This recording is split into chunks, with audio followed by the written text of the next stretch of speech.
নমস্কার দর্শক বন্ধুগণ, আপনারা দেখছেন invest explain.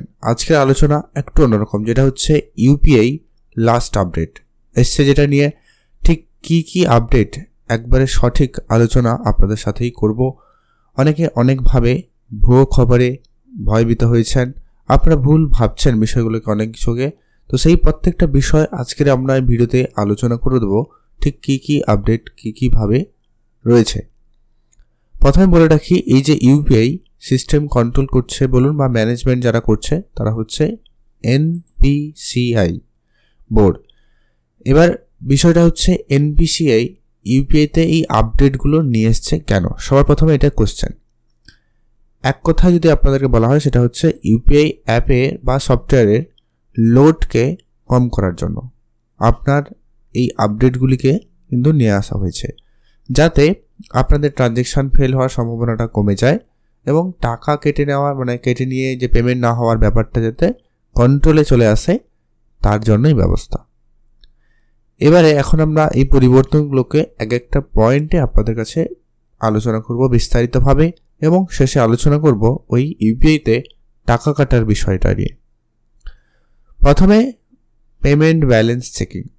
Payment balance checking মানে হচ্ছে আপনি সারাদিনে যখন খুশি এর আগে ব্যাংক ব্যালেন্স চেক করতে পারতেন, এটাও কিন্তু অ্যাপের কাছে একটা লোড।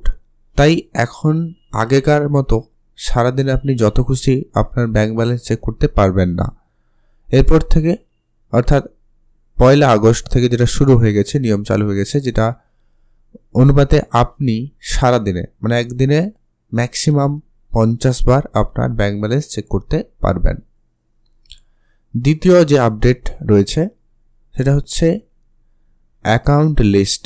এই আপডেটের মানে হচ্ছে, ধরুন আপনার কাছে 3-4টা ব্যাঙ্ক অ্যাকাউন্ট আছে, কারোর এসবিআই হতে পারে, আইসিআইসিআই হতে পারে, এইচডিএফসি হতে পারে, যে কোনো ব্যাঙ্ক আপনার কাছে আছে। আপনি নিশ্চয়ই হয়তো খেয়াল করেছেন, আপনি সে ফোনপে ব্যবহার করুন, গুগল পে ব্যবহার করুন, বা যা কিছু ব্যবহার করছেন, সেখানে পেমেন্ট করার সময় আপনার কাছে অপশান আছে যে আপনি কোন অ্যাকাউন্ট থেকে আপনার টাকাটাকে পেমেন্ট করতে চান। এবারে সেখানে প্রত্যেকবার পেমেন্টের সময় আপনার কাছে এই অপশানটা আসে। তো এটাও কিন্তু সফটওয়্যারের কাছে একটা লোড। তাই এখানেও কিন্তু আপনি সারাদিনে যত খুশি পেমেন্ট করতে পারেন, বাট অ্যাকাউন্ট চুজ করার ব্যাপারটা কিন্তু আপনি সারাদিনে 25 বার করতে পারবেন। তারপর থেকে ডিফল্ট যেই অ্যাকাউন্টটা থাকবে, সেই অ্যাকাউন্ট থেকে কিন্তু আপনার টাকাগুলো পেমেন্ট হতে থাকবে। অর্থাৎ আপনি যদি 25 বার চেঞ্জ করে নিয়েছেন, তারপরে 26 বার 27 বার যখন আপনি কারোকে পেমেন্ট করতে যাবেন, তারপর থেকে কিন্তু অটোমেটিক আপনার যে ব্যাঙ্ক অ্যাকাউন্টটা সেট হয়ে আছে ওইখান থেকে টাকাটা কেটে যাবে, আপনি তখন আর কন্ট্রোল করতে পারবেন না। তৃতীয় আপডেট, পেমেন্ট ফেইল্ড রিট্রাই। এটা হচ্ছে, ধরুন আপনি কারোকে পেমেন্ট পাঠালেন কিন্তু পেমেন্টটা যায়নি, সেখানে ফেইল্ড হয়ে গেছে দেখাবে এবং রিট্রাই অপশান দেখায়। তো এর আগে আপনারা বারবার রিট্রাই করে চেষ্টা করতেন। এখন আপনি সেটা পিক আওয়ারে, অর্থাৎ যেটা সময় নির্ধারিত হয়েছে, যেটা কি সকাল 10টা থেকে দুপুর 1টা অথবা বিকাল 5টা থেকে রাত্রি 9টা, এই সময়ের মধ্যে যদি আপনি কোনো সময় পেমেন্ট করতে গিয়ে আপনার পেমেন্টটা ফেল হয়ে যায়, তাহলে এই সময়ের মধ্যে আপনি মোট 3 বার রিট্রাই করতে পারবেন একটা অ্যাপ্লিকেশান থেকে। অর্থাৎ আপনি রিট্রাই 3 বার করতে পারবেন, আর বেশি করতে পারবেন না। আপনি তখন কি করবেন, অন্য আর একটা অ্যাপ্লিকেশান, ধরুন আপনি গুগল পেতে 3 বার রিট্রাই করে নিয়েছেন, এখন ফোনপেতে আবারও পেমেন্টটা করতে পারেন, সেখানে কিন্তু আপনার পেমেন্টটা হতেও পারে। আর এই যে রিট্রাই করার ব্যাপারটা কিন্তু পিক আওয়ারে 3 বারই সুযোগ পাবেন, কিন্তু পিক আওয়ার বাদ দিয়ে আর আপনি যে কোনো সময় যদি কোনো কারণে পেমেন্ট ফেল হয়, তাহলে সেখানে বারবার আপনি রিট্রাই করতে পারবেন। এর পরবর্তী 4 নম্বর পয়েন্ট হচ্ছে অটোপে সিস্টেম। অটোপে মানে নিশ্চয়ই আপনারা অনেকেই জানেন, অটোপে মানে হচ্ছে যে একটা টাকাকে একটা নির্দিষ্ট সময়ে অটোমেটিকলি কেটে পেমেন্ট হয়ে যাচ্ছে। তো এটা আগে কি হতো, সারাদিনের যে কোনো সময় কিন্তু আপনার এই অটোমেটিক আপনার টাকা কেটে যেত, কিন্তু এখন এটা একটা লিমিটেশন আছে, যে কি এই পিক আওয়ারে আপনার টাকা কাটা হবে না, এটি পিক আওয়ার বাদ দিয়ে আপনার টাকাগুলো কাটা হবে। অর্থাৎ এমনটা হতে পারে যে আপনার আজকের দিনে কোনো এসআইপি কাটুক বা কোনো রিচার্জের জন্য টাকা কাটুক বা কোনো অন্যান্য সেক্টরে যেখানে আপনি লোন পেমেন্ট বলুন যেটা অটোমেটিক কেটে যায়, সেটা কাটবে হয় সকাল 10টার আগে, না হয় দুপুর 1টা থেকে বিকাল 5টার মধ্যে, অথবা রাত্রি 9টার পরে। অর্থাৎ এই যে পিক আওয়ার্স তার মধ্যে অটো পে অপশনটা চলবে না। এটা কিন্তু এনপিসিআই যারা ইএমআই কোম্পানি আছে বা যারা টাকাগুলো কাটে তাদের সাথে একটা ডিল হয়ে যাবে। পেমেন্টগুলো কিন্তু এরপর থেকে ওই পিক আওয়ারের বাদ দিয়ে বাকি সময়গুলোতে অটোপে হবে। এটা আপনি একটু মাথায় রাখতে পারেন। এরপরে আসছে কি এপিআই রেট কন্ট্রোল। এটা হচ্ছে ধরুন আপনার কোনো একটা পেমেন্ট অ্যাপ ব্যবহার করেন, সেখানে সেই কোম্পানি বা সেই ব্যাংক একটা নির্ধারণ করে দেবে, একটা ট্রানজ্যাকশান লিমিট করে দেবে, যেখানে কি যে আমার 1 সেকেন্ডে ঠিক কতগুলো পেমেন্ট হবে। ধরুন এসবিআই বলল আমার ইউপিআই সিস্টেমে 1 সেকেন্ডে 1 লক্ষ পেমেন্ট অ্যাকসেপ্টেড।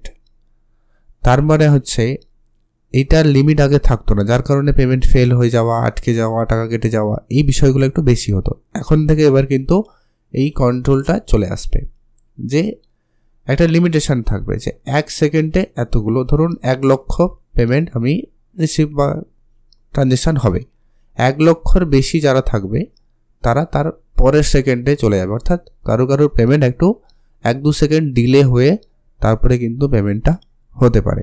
মানে একই টাইমে 1 সেকেন্ডের মধ্যে 1 লক্ষর যদি পেমেন্ট পেরিয়ে যাচ্ছে তাহলে হয়তো, মানে এটা আমি একটা আনুমানিক হিসাব বললাম। এবার ব্যাংক তার নিজের মতো করে সংখ্যা লিমিট করবে, এটা একটা ব্যাপার থাকবে। এটা আপনাদেরও হয়তো জানিয়ে দিবে যে যার অ্যাপ্লিকেশন থেকে।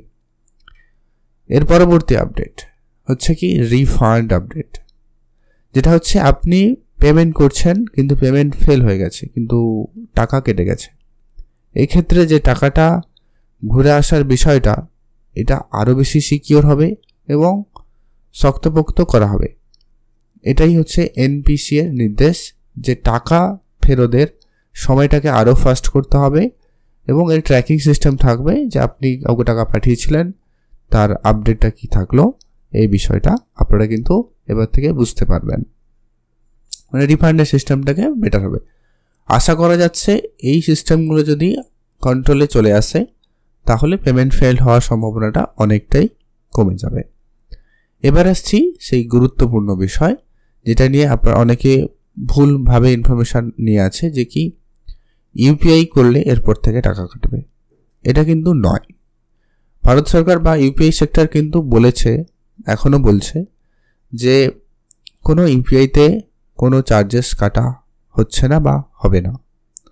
যেটা হচ্ছে কি আইসিআইসিআই ব্যাংক একটা স্ট্রোক যেটা করেছে, যেটা আপনারা নিশ্চয়ই জানেন যে আইসিআইসিআই ব্যাংক যেটা আপডেট করেছে, পেমেন্ট এগ্রিগেটরদের কাছ থেকে এবারে প্রতি ট্রানজ্যাকশানে একটা চার্জ করছে।